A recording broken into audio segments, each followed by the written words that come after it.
جیسا کہ سورہ بقرہ کے شروع میں عرض کیا گیا، مختلف صورتوں کے شروع میں جو حروف مقطعات آئے ہیں ان کا ٹھیک ٹھیک مطلب اللہ تعالیٰ کے سوا کسی کو معلوم نہیں ہے۔ یعنی میری کوئی اولاد تو ہے نہیں، اور میرے پیچھے میرے چچا زاد بھائی اپنے علم اور تقوی کے اعتبار سے اس مقام پر نہیں ہیں کہ وہ میرے مشن کو آگے جاری رکھ سکیں، اس لیے مجھے ان سے اندیشہ ہے کہ وہ دین کی خدمت نہیں کر سکیں گے۔ لہٰذا مجھے ایسا بیٹا عطا فرما دیجئے جو میرے علوم نبوت کا وارث ہو۔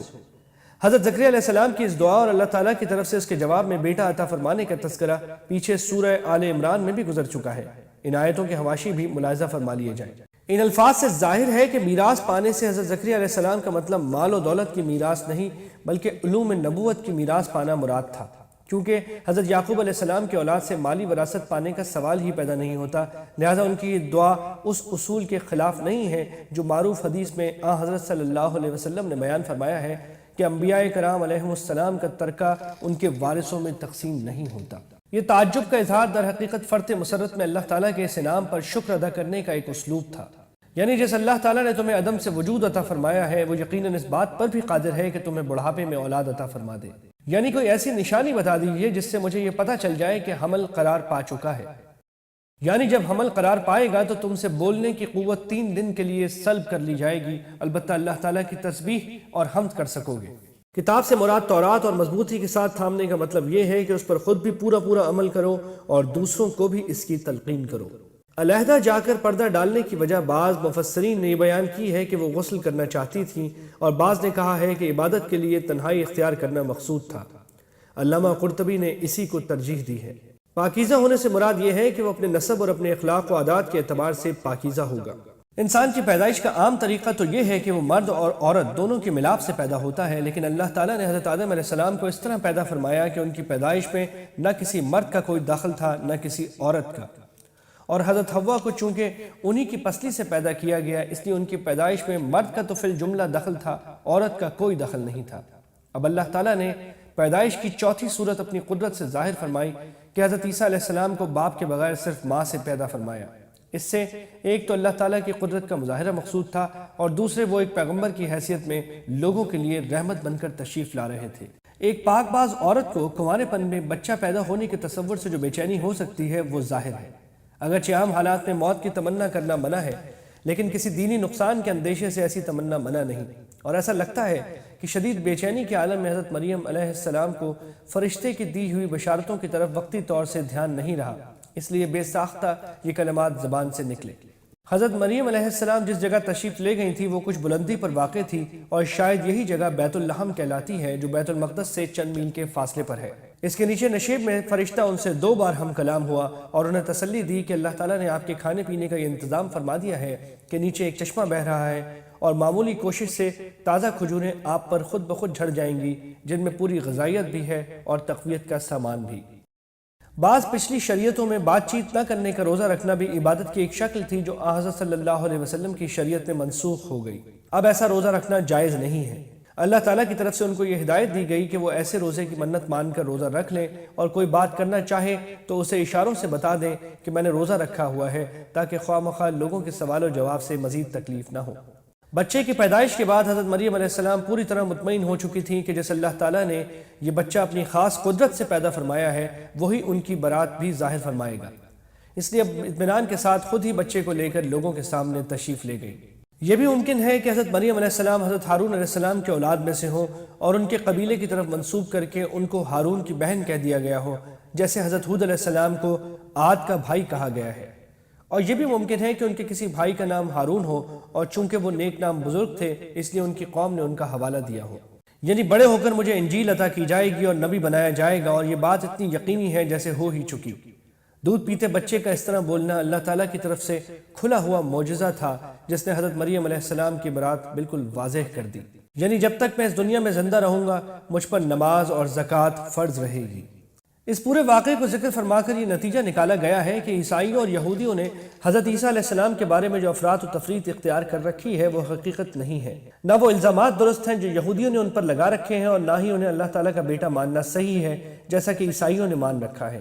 اللہ تعالیٰ کو کسی بیٹے کی ضرورت نہیں ہے۔ حضرت ابراہیم علیہ السلام کا باپ آزر نہ صرف بت پرست تھا بلکہ خود بت تراشی کیا کرتا تھا۔ بتوں کی عبادت کرنے کا خیال در حقیقت شیطان کا ڈالا ہوا خیال تھا، اس لیے بتوں کی عبادت کا مطلب یہی تھا کہ انسان شیطان کو قابل اطاعت سمجھ کر اس کی عبادت کرے،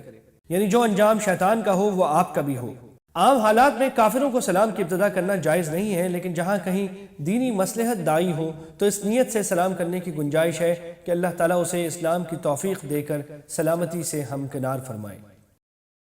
سورہ توبہ میں اللہ تعالیٰ نے حضرت ابراہیم علیہ السلام کے اس وعدے کا حوالہ دیا ہے، اور اس سے واضح ہوتا ہے کہ آپ نے یہ وعدہ اس وقت کیا تھا جب آپ کو یہ معلوم نہیں تھا کہ اس کے مقدر میں ایمان نہیں ہے۔ چنانچہ جب یہ بات معلوم ہو گئی تو پھر آپ اس کے لیے دعا کرنے سے دستبردار ہو گئے۔ چنانچہ حضرت ابراہیم علیہ السلام کو نہ صرف مسلمان بلکہ یہودی اور عیسائی بھی اپنا مقتدی سمجھتے ہیں۔ حضرت موسیٰ اور حضرت ہارون علیہ السلام کا مفصل واقعہ اگلی صورت میں آ رہا ہے۔ پیچھے آیت نمبر 49 میں حضرت ابراہیم علیہ السلام کے اولاد میں حضرت اسماعیل علیہ السلام کا ذکر اس لیے نہیں کیا گیا تھا کہ ان کی اہمیت کے پیش نظر ان کا تذکرہ علیحدہ کرنا مقصود تھا، جو اس آیت میں کیا گیا ہے۔ یوں تو سارے انبیاء علیہ السلام ہی وعدے کے سچے ہوتے ہیں، لیکن حضرت اسماعیل علیہ السلام کے لیے خاص طور پر یہ صفت اس لیے بیان فرمائی گئی کہ جب انہیں ذبح کرنے کا حکم دیا گیا تو انہوں نے اپنے والد سے وعدہ کیا تھا کہ ذبح کے وقت وہ انہیں صبر کرنے والا پائیں گے، جس کا ذکر سورہ صافات میں آئے گا۔ موت کو سامنے دیکھ کر بھی انہیں اپنا یہ وعدہ یاد رہا اور انہوں نے مثالی صبر و ضبط کا مظاہرہ فرمایا۔ اس کے علاوہ بھی وعدے کی پابندی کے معاملے میں ان کے کئی واقعات مفسرین نے بیان فرمائے ہیں۔ اس سے مراد نبوت اور رسالت اور تقوی اور بزرگی کا اعلیٰ مرتبہ ہے جو ان کے زمانے میں انہی کو عطا ہوا۔ بائبل میں ان کے بارے میں یہ بیان کیا گیا ہے کہ اللہ تعالیٰ نے انہیں زندہ آسمان پر اٹھا لیا تھا۔ تفسیر کی بعض کتابوں میں بھی کچھ ایسی روایتیں آئی ہیں جن کی بنیاد پر کہا گیا ہے کہ اس آیت میں اسی واقعے کی طرف اشارہ ہے، لیکن یہ روایتیں سند کے اعتبار سے نہایت کمزور اور ناقابل اعتبار ہیں۔ یہ سجدے کی آیت ہے، جو کوئی شخص عربی میں یہ آیت پڑھے یا سنے اس پر سجدہ تلاوت واجب ہے۔ البتہ آیت کو پڑھے بغیر صرف دیکھنے سے سجدہ واجب نہیں ہوتا، اور صرف ترجمہ زبان سے پڑھ لینے میں بھی احتیاطاً سجدہ کر لینا ضروری ہے، یعنی ان کی گمراہی کا نتیجہ اللہ تعالیٰ کے عذاب کی صورت میں ان کے سامنے آ جائے گا۔ صحیح بخاری میں روایت ہے کہ ایک مرتبہ حضرت جبرائیل علیہ السلام کو حضرت صلی اللہ علیہ وسلم کے پاس آئے ہوئے کافی عرصہ ہو گیا تھا۔ اس پر بعض کفار نے آپ کا مذاق بھی بنایا کہ اللہ تعالیٰ نے آپ کو معاذ اللہ چھوڑ دیا ہے۔ چنانچہ جب جبرائیل علیہ السلام آئے تو آپ نے ان سے فرمایا کہ آپ جلدی جلدی ہمارے پاس کیوں نہیں آتے؟ اس پر اللہ تعالیٰ نے اس آیت میں حضرت جبرائیل علیہ السلام کا جواب نقل فرمایا ہے کہ ہمارا اتر کر آنا ہمیشہ اللہ تعالیٰ کے حکم کے تحت ہوتا ہے۔ ساری کائنات کی مصلحتیں وہی جانتا ہے، کیونکہ آسمان، زمین اور ان کے درمیانی مخلوقات سب اسی کے قبضے میں ہیں، اور اگر کسی وقت دیر ہوتی ہے تو کسی حکمت کی وجہ سے ہوتی ہے جسے اللہ تعالیٰ ہی جانتا ہے، اور دیر کی وجہ یہ نہیں ہوتی کہ معاذ اللہ وہ وحی نازل کرنا بھول گیا ہے۔ یعنی جب انسان کا وجود بالکل تھا ہی نہیں تب اللہ تعالیٰ نے اسے محض اپنی قدرت سے پیدا فرمایا تھا۔ اب مرنے کے بعد تو انسان کے جسم کے کچھ نہ کچھ حصے کسی نہ کسی شکل میں باقی رہتے ہیں، ان کو دوبارہ زندگی دے دینا اس کے لیے کیا مشکل ہے جو بالکل عدم سے انسان کو پیدا کر چکا ہے، یعنی ان شیطانوں کو جو انہیں گمراہ کرتے رہے ہیں۔ چنانچہ ہر انسان کے ساتھ وہ شیطان بھی لایا جائے گا جس نے اس انسان کو گمراہ کیا تھا۔ اس سے مراد پل صراط ہے جو دوزخ ہی پر بنا ہوا ہے، اور اس پل پر سے ہر شخص کو گزرنا ہوگا، چاہے وہ مسلمان ہو یا کافر، نیک ہو یا بدعمل۔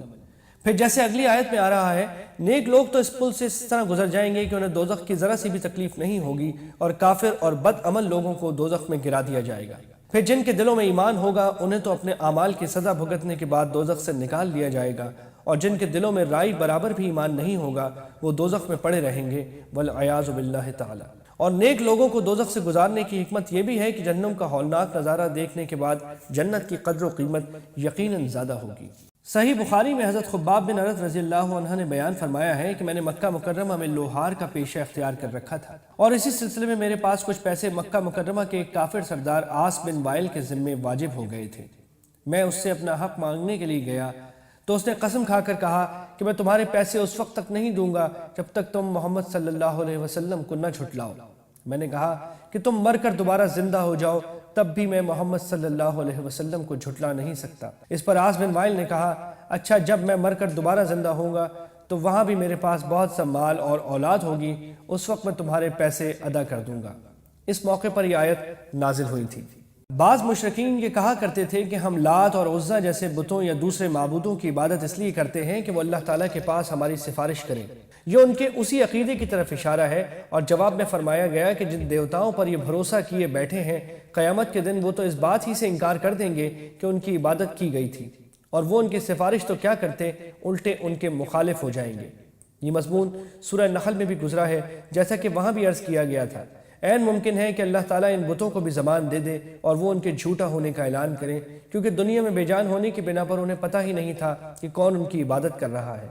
اور یہ بھی ممکن ہے کہ وہ زبان حال سے یہ بات کہے اور شیاطین واقعی زبان سے یہ بات کہہ کر ان سے اپنی بے تعلقی کا اظہار کریں۔ یعنی اس وقت تو مسلمانوں کا حال یہ ہے کہ کفار ان کی مخالفت پر تلے ہوئے ہیں، لیکن قریب وہ وقت آنے والا ہے جب مخلوق خدا کے دل میں ان مسلمانوں کی محبت پیدا ہو جائے گی۔